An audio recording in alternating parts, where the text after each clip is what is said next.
Nous allons terminer effectivement avec une merveilleuse illustration justement du mariage entre tradition et modernité. C'est la marque que vous connaissez tous, la marque Saint-James, et qui sera portée par son président, Luc Le Sénécal, qui est avec nous justement. Bonjour Luc, vous avez donc reçu justement le prix Millipol pour un pull anti-lacération. Est-ce que vous pouvez nous expliquer comment on passe d'un produit traditionnel marin haut de gamme à un pull anti-lacération? Et puis d'ailleurs, une lacération, il faudrait que nous expliquiez un petit peu ce que ça veut dire aussi. Bonjour Boris, bonjour Olivier. Alors, qu'est-ce qu'un pull anti-lacération? C'est le pull que je porte sur moi. En fait, c'est un pull qui résiste, si vous prenez un couteau, une lame de couteau, ça résiste au mouvement de la lame. Donc c'est un pull dit de protection, voilà, qui est issu d'une technologie de tricotage double face. Vous avez une face coton et dessous vous avez une face anti-lacération.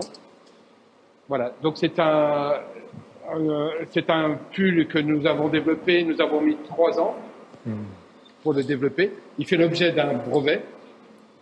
Il a la chance, c'est un pull à la fois élégant, discret, qu'on lave en machine et qui est résistant donc à la lacération des lames de couteau. Très élégant, je vous le confirme. Comment ça s'est traduit chez vous exactement? Quel process?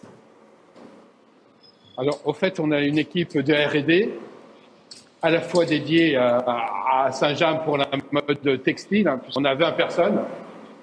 Modélistes et bien sûr des stylistes.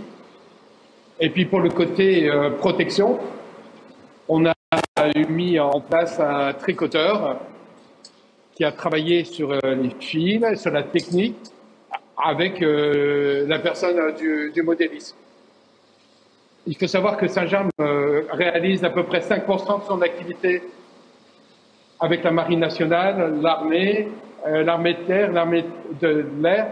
Donc, on avait pour idée de sortir un pull de protection discret, non seulement pour nos armées, mais également pour tout ce qui est service de sécurité, sécurité rapprochée des chefs d'État, des ministres, également pour les boîtes de nuit, pour tout ce que les services de gardiennage. Voilà. Et c'est un pull qui est commercialisé uniquement via une société sans père Invicta, puisque c'est un pull qui est commercialisé en B2B, puisqu'on vérifie à chaque vente de pull à qui on vend. Alors, des sources bien informées m'ont dit que vous aviez d'autres innovations en cours, notamment au niveau de vos boutiques. C'est bien ça, Luc? Oui, alors là, c'est un autre domaine. On revient sur Saint-James. On considère que nos lieux de vente, nos boutiques, deviennent de plus en plus des lieux de rencontre où on se sent bien. Donc, on a fait une initiative. On vient d'ouvrir notre premier Saint-James Café en Corée du Sud, bien évidemment. Donc, 90% de la boutique est dédiée aux vêtements Saint-James. Et vous avez un espace café, dégustation, pâtisserie avec les produits de terroir de la Normandie, au beurre d'Isigny, également des mugs, également tous des produits liés à nos territoires de Normandie. La boutique a ouvert il y a maintenant 3 mois et on constate que c'est une boutique qui tourne énormément. Voilà. Et de ce fait, nous envisageons une ouverture en France, probablement à proximité du Mont-Saint-Michel. Et là, c'est un scoop au printemps prochain. Voilà, on vous annonçait des bonnes nouvelles, mesdames, messieurs. En voici une près du Mont-Saint-Michel, le Mont-Saint-Michel qui est évidemment normand.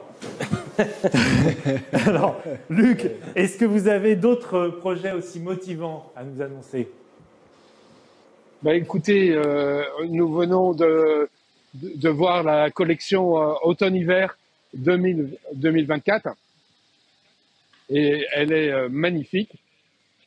Beaucoup, on met l'accent sur nos filières françaises, laine française, lin et chanvre, puisque Saint-James est un fort acteur de toutes ces filières, et bien évidemment sur le Made in France. Luc Le Sénéca, merci beaucoup. Au revoir. Luc. Merci à vous. Bonne journée. Merci. Une petite réaction, Eugène, à ce qu'on vient d'entendre. C'est plutôt encourageant tout ça. C'est extra, c'est superbe de voir de la créativité dans un métier, parce qu'on pensait que le pull était un métier établi. Et aller chercher de la créativité et de l'innovation dans le pull, c'est vraiment superbe. Et je vous félicite, parce que c'est pas l'endroit où on attend de l'innovation. Oui, c'est clair.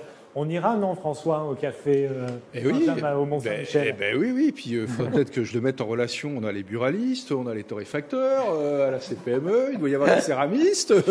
Voilà, quoi. Je ne savais pas que l'industrie textile pouvait élargir son champ à d'autres métiers. Comme quoi, l'innovation est aussi dans la manière de s'adresser à ses clients. Ouais.